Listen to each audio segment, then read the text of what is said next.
Samajwadi party के नेता मनीष जगन अग्रवाल ने भाजयुमो नेता डॉक्टर ऋचा राजपूत को अपनी बहन कहा है। सोशल मीडिया पर अभद्र टिप्पणी मामले में विवादों में आए मनीष जगन ने कहा कि इस विवाद से पहले वो ऋचा राजपूत को जानते भी नहीं थे। साथ ही साथ उन्होंने कहा कि भाजपा किसी की सगी नहीं है। भाजपा नेतृत्व के इशारे पर विपक्षी दलों के नेताओं को टारगेट किया जाता है और मेरे ऊपर भी सत्ता के दबाव में ही कार्रवाई की गई है। तो ये बड़ा बयान दिया गया है और उनका कहना है कि कुछ दिनों पहले आपको बता दें कि सोशल मीडिया पर विवादित टिप्पणी के लिए इन्हें गिरफ्तार किया गया था। अब ऋचा राजपूत को अपनी बहन उन्होंने बताया है और ये कहा गया है कि विपक्षी पार्टियों को जानबूझकर भाजपा की तरफ से टारगेट किया जाता है। सपा नेता है मनीष जगन अग्रवाल, जिन्हें कुछ दिनों पहले विवादित टिप्पणी के मामले में पुलिस ने गिरफ्तार किया था।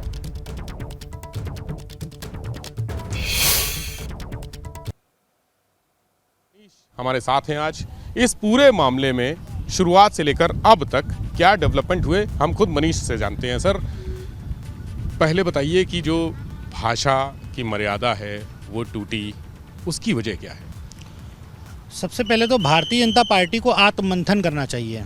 भारतीय जनता पार्टी अपने आप को पार्टी विद डिफरेंस कहती है। आज से नहीं, बहुत पहले से वो नारा देती आई है, लेकिन बहन बेटियों की सुरक्षा के नारे और शिक्षा के नारे ये सब देती है। लेकिन आज अगर हम एनसीआरबी के आंकड़े देखें तो महिलाओं के खिलाफ, बहन बेटियों के खिलाफ सबसे ज़्यादा अपराध और जो भी कुछ घट रहा है वो उन्हीं की पार्टी की सरकार में घट रहा है।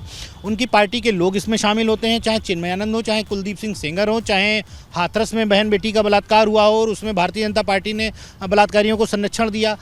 इनकी एक कहानी इनकी बहुत लंबी है। इसी प्रकार से ये भारतीय जनता पार्टी झूठ की फैक्ट्री है। दिल्ली से इनका झूठ जनरेट होता है और वो पूरे प्रदेश, देश के हर देश में, पूरे प्रदेशों में फैलता जाता है। गली गली, मोहल्ले मोहल्ले, व्हाट्सएप के माध्यम से इन्होंने झूठ फैलाया, दूसरे दलों को बदनाम किया। उसके बाद क्या होता है कि इनकी अपनी जो भाषा है वो बड़ी गंदी है। दूसरे नेताओं को, परिवार को और महापुरुषों को, सबको घेरना इनकी आदत है। लेकिन क्या होता है कि जब तक मामला उछलता नहीं है तब तक इनकी जो भाषा गंदी है वो संज्ञान में नहीं आती है। दूसरा, मीडिया जो है उसे भी आत्ममंथन करना चाहिए, निष्पक्षता के साथ अपना रोल निभाना चाहिए। मीडिया भी एकदम सच दिखाए। गाली गलौज की शुरुआत कौन करता है, गाली गलौज का प्रतिकार कौन करता है, प्रतिक्रिया होती है कि या एक्शन होता है, क्या रिएक्शन होता है, इसके ऊपर मीडिया को ध्यान देना चाहिए। एक पक्षी खबर चलाना या एक पक्षी बात को रखना, ये मेरे हिसाब से गलत है। देखिए, एक पक्षीय खबर चलाने वाले कुछ होते होंगे, लेकिन हम इसीलिए आपके पास आए हैं ताकि आपका भी पक्ष आए। तो ये जो अभद्र भाषा का इस्तेमाल हुआ, आपत्तिजनक भाषा, मर्यादाएं लांघ गई पूरी भाषा सोशल मीडिया पर, उसकी शुरुआत कैसे हुई, कब हुई? इसका मामला मैं भी जैसे कि सोशल मीडिया पे, ट्विटर पे मैं भी एक यूज़र हूँ, व्यूअर हूँ। मैं भी लगातार देख रहा हूँ, मेरा कोई इन्वॉल्वमेंट इससे नहीं है। समाजवादी पार्टी मीडिया सेल ना मैं चलाता हूँ ना मैं हैंडल करता हूँ। लेकिन भाजपा का कहना है कि मीडिया सेल के पीछे आप ही हैं, हेड। ये भारतीय जनता पार्टी किसी के ऊपर भी आरोप लगाने में बहुत मास्टर पार्टी है। बहुत शुक्रिया। मनीष जगन अग्रवाल हमारे साथ थे और लंबी बातचीत की। उन्होंने कहा ऋचा राजपूत उनकी बहन की तरह है। ये बड़ी बात कही। अखिलेश यादव भी इससे पहले कह चुके हैं कि किसी महिला नेता या किसी महिला ट्वीट करने वाली के गिरफ्तारी के पक्ष में नहीं है। ये बात एपिसोड जो जहरीली जुबान का है फिलहाल खत्म हो चुका है, लेकिन जांच होनी चाहिए। मनीष का कहना है कि ऋचा राजपूत के पीछे कुछ लोग थे जो उनसे इस तरह की भाषा, अमर्यादित भाषा का इस्तेमाल करवा रहे थे, उनसे लिखवाया जा रहा था। वो जांच होनी चाहिए और उन लोगों के चेहरे सामने आने चाहिए। कैमरा सहयोगी प्रमोद के साथ विवेक त्रिपाठी, एबीपी गंगा, लखनऊ। तो सोशल मीडिया पर गाली गलौच मामले में भाजयुमो के युवा नेता ऋचा राजपूत ने भी सफाई दी है। ऋचा राजपूत ने कहा कि व्यक्तिगत लगाई थी और व्यक्तिगत स्तर पर वो खत्म हो गई है ये लड़ाई। अगर किसी को अपनी गलती का एहसास है तो अब लोकतांत्रिक भाषा का इस्तेमाल होना चाहिए।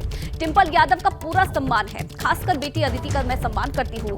ऋचा औरैया जिले के नगर पंचायत बाबरपुर अजीतमल क्षेत्र के दौरे पर गई थी। कुछ दिन पहले सोशल मीडिया पर सपा और ऋचा के बीच अभद्र शब्दों का इस्तेमाल किया गया, जिसके बाद पुलिस ने सपा के social media head Manish Jagan Agarwal को गिरफ्तार कर लिया था और ऋचा राजपूत के खिलाफ केस भी दर्ज किया गया था। अब उसी मामले में ऋचा की सफाई सामने आई है। तो पूरा मामला सोशल मीडिया में गाली गलौज से जुड़ा हुआ है। मनीष जगन अग्रवाल का बयान भी आपने सुना। ऋचा राजपूत को उन्होंने अपनी बहन बताया है और अब ऋचा राजपूत का भी इस पूरे विवाद को लेकर बयान सामने आया है। मुझे लगता है सारे लोगों को भी इस चीज को समझना चाहिए कि अगर किसी को अपनी गलती का एहसास है तो लोकतांत्रिक भाषा का इस्तेमाल वो भी करेंगे और हम भी करेंगे। डिम्पल जी समाजवादी पार्टी की एक बहुत बड़ी मजबूत नेता है और मैं व्यक्तिगत रूप से उनका बहुत सम्मान करती हूँ, लेकिन जब बात नारी सम्मान की आती है तो फिर पार्टी से बढ़कर सम्मान होता है। जैसा हमारे शास्त्र में भी कहा गया है कि द्रौपदी को भी अपने लिए आवाज लगानी पड़ी थी तब उसकी रक्षा हो पाई थी, तो आवाज तो आपको उठानी ही पड़ेगी। और मेरा कोई भी किसी से राजनीतिक लड़ाई नहीं हुई है। अभी भी मेरे लिए डिम्पल जी का और अदिति जी का, खासकर अदिति जी का, वो बेटी है मुझसे बहुत छोटी है। जन्मदिन पर बसपा प्रमुख मायावती ने बड़ा ऐलान किया है। बसपा किसी भी पार्टी के साथ गठबंधन नहीं करेगी, मायावती का कहना है। विधानसभा और लोकसभा चुनाव अकेली लड़ेगी बसपा। विपक्ष गठबंधन का भ्रम फैला रहा है और हम किसी पार्टी के साथ गठबंधन नहीं करेंगे। तो और अपने जन्मदिन पर यह बड़ा ऐलान मायावती की तरफ से किया गया है। उनका कहना है कि आने वाले जितने भी जो राज्य हैं जहां विधानसभा चुनाव होने हैं और इसी के साथ साथ 2024 का लोकसभा चुनाव भी बसपा अकेले ही लड़ेगी, किसी भी पार्टी के साथ गठबंधन नहीं किया जाएगा।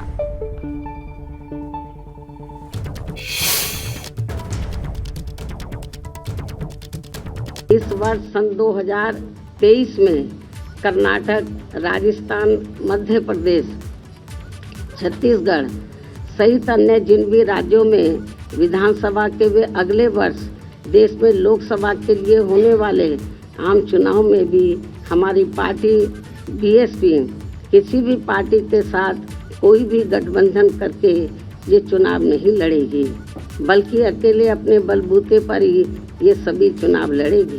खासकर आरक्षण के मामले में तो शुरू से ही यहाँ कांग्रेस, बीजेपी व सपा सहित अन्य सभी विरोधी पार्टियां अपने संवैधानिक उत्तरदायित्व के प्रति कतई भी ईमानदार नहीं रही हैं। कांग्रेस पार्टी ने केंद्र में अपनी सरकार के लंबे दौर के रहते हुए भी पिछड़ों के आरक्षण संबंधी मंडल कमीशन की रिपोर्ट को लागू नहीं होने दिया, बल्कि सपा की रही सरकार ने भी यहाँ खासकर अति पिछड़ों को उनका पूरा हक नहीं देकर इनके साथ हमेशा छल करने का ही काम किया है। एससी व एसटी के आरक्षण को लागू करने के मामले में ही नहीं, बल्कि ओबीसी के आरक्षण को भी लेकर इन पार्टियों का रवैया अधिकांश समय अति जातिवादी व क्रूर ही देखने को मिला है। बीजेपी भी इस मामले में कांग्रेस पार्टी के ही पद चिन्हों पर चलकर इनके आरक्षण के हक को मारने का भी ये घोर अनुचित कार्य कर रही है, जिसकी खास वजह से ही इस बार यूपी निकाय चुनाव भी प्रभावित हुए हैं। अभी तक के अनुभव के मुताबिक यहाँ जातिवादी सरकारों के चलते हुए कभी भी इन वर्गों के लोगों को संविधान में मिले कानूनी अधिकारों का सही से व पूरा लाभ नहीं मिल सकता है। बसपा प्रमुख मायावती ने आरक्षण को लेकर सपा, कांग्रेस और भाजपा को घेरा। अपने जन्मदिन पर मायावती ने कहा कि 3 दलों ने दलित और पिछड़ों के हकों को छीना है। अपने जन्मदिन के मौके पर यह बड़ा ऐलान उनकी तरफ से किया है। आगे बढ़ेंगे तो मायावती के बयान पर भाजपा का पलटवार भी सामने आया है। जब अंगूर खट्टे हैं तो दोष नजर आ रहा है। दिनेश शर्मा का यह कहना है, ईवीएम के कारण नहीं, अपने कर्मों से चुनाव हार रहे हैं। 2024 में प्रधानमंत्री मोदी के नेतृत्व में फिर सरकार बनाएंगे, दिनेश शर्मा का यह कहना है। और बसपा का कोई जनाधार नहीं है। हमारे साथ इस पर बात करने के लिए पूर्व मुख्यमंत्री और सदस्य विधान परिषद डॉक्टर दिनेश शर्मा जी, उनसे जानें।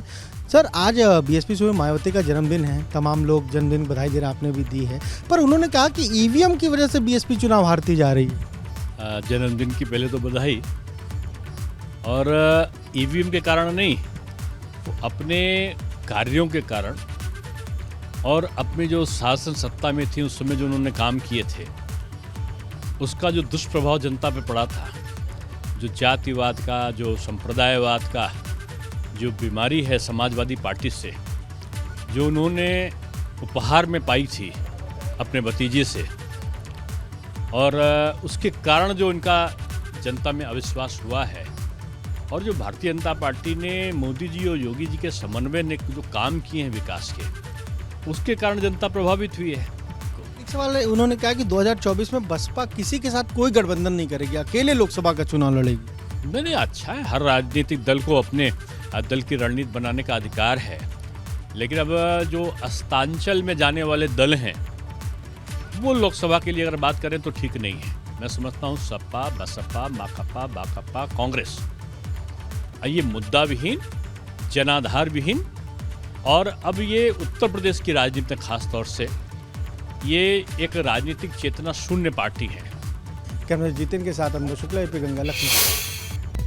चलिए बड़ी खबर की तरफ रुख करेंगे। सबसे पहले बात करेंगे गाजीपुर की। गाजीपुर पुलिस को बड़ी कामयाबी मिली है। पुलिस ने जाली नोट छापने की फैक्ट्री का खुलासा किया है। मौके से 6 आरोपियों को भी गिरफ्तार किया है।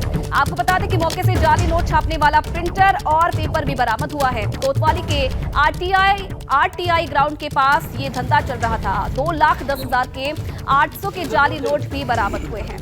तो ये बड़ी कार्रवाई, गाजीपुर पुलिस को बड़ी सफलता मिली है। जाली नोट छापने वाले जो गिरोह था उसका भंडाफोड़ किया है। 6 लोगों को गिरफ्तार किया है।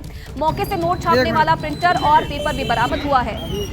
ये बड़ी कामयाबी पुलिस को मिली है, गाजीपुर पुलिस को, जहां जाली नोट छापने की फैक्ट्री का खुलासा किया है और इसी के साथ साथ 6 लोगों को गिरफ्तार भी किया है।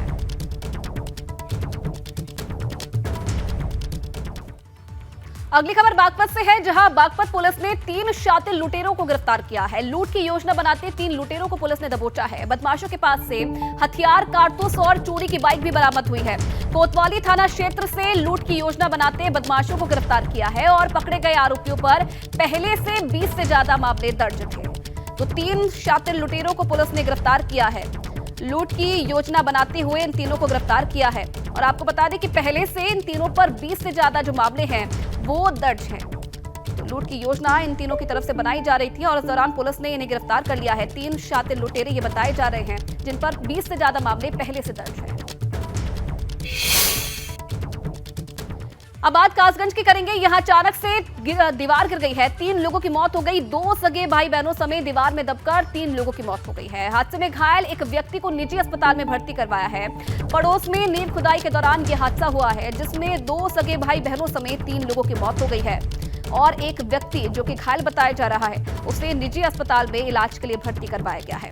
आपको बता दें कि पड़ोस में नींव खुदाई का काम चल रहा था और अचानक से इस दौरान ये दीवार भरभराकर गिर गई, जिसमें 3 लोगों की मौत हो गई है।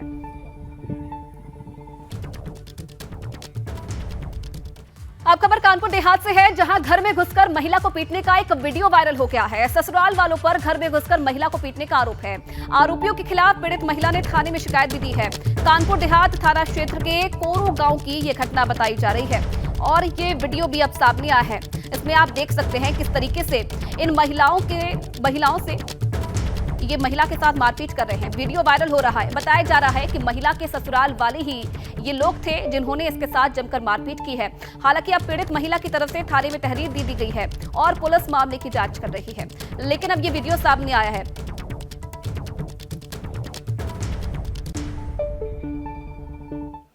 खबर जालौन से है, जहां सफाई कर्मी हत्या मामले में एक नया मोड़ आ गया है। दरअसल हमलावरों ने नहीं बल्कि दोस्तों ने ही सफाई कर्मी की हत्या की थी।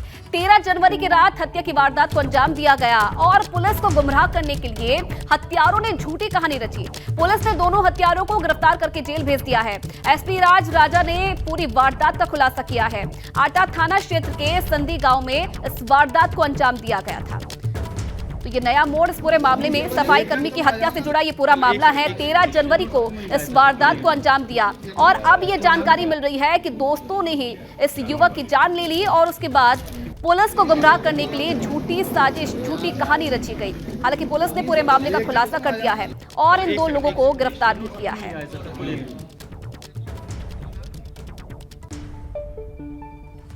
वहीं नोएडा सेक्टर 63 थाना पुलिस को बड़ी सफलता मिली है। पुलिस ने शराब के अवैध कारोबार का पर्दाफाश किया है। 700 पेटी शराब के साथ अंतर्राज्यीय तस्कर को भी गिरफ्तार किया है।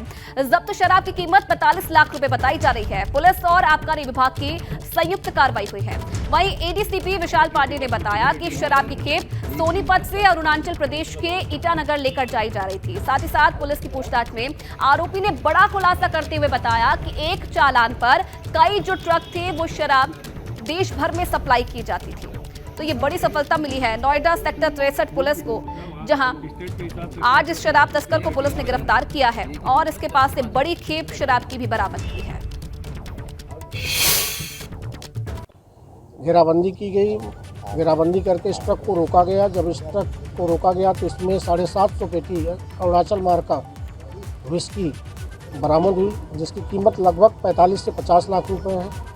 साथ में कंटेनर गाड़ी और एक अभियुक्त को गिरफ्तार किया गया है। इसमें हम लोग पूरे नेक्सस का पता लगा रहे हैं कि ये लोग कहाँ लेके जाते थे, कहाँ उतारते थे और इसमें रिसीवर कौन थे और कौन लोग इसको ओरिजिनेट करते थे। इसके पहले भी जो प्रारंभिक पूछताछ में पता चला है कि एक ही कागज़ के आधार पे लोग और भी गाड़ियाँ निकाले हैं। कितनी गाड़ियाँ निकाले हैं इसमें जो ओरिजिनेट करता है उसका हम पता लगा रहे हैं और जो रिसीवर उसका पता लगा रहे हैं। तो अन्य बिंदुओं पे निश्चित तौर पे जो प्रारंभिक पूछताछ है उसमें 1-2 गाड़ियाँ और ये ले गए हैं। अब कितनी गाड़ियाँ ले गए इसके विषय में गहनता से जाँच करने के बाद ही बताया जाएगा।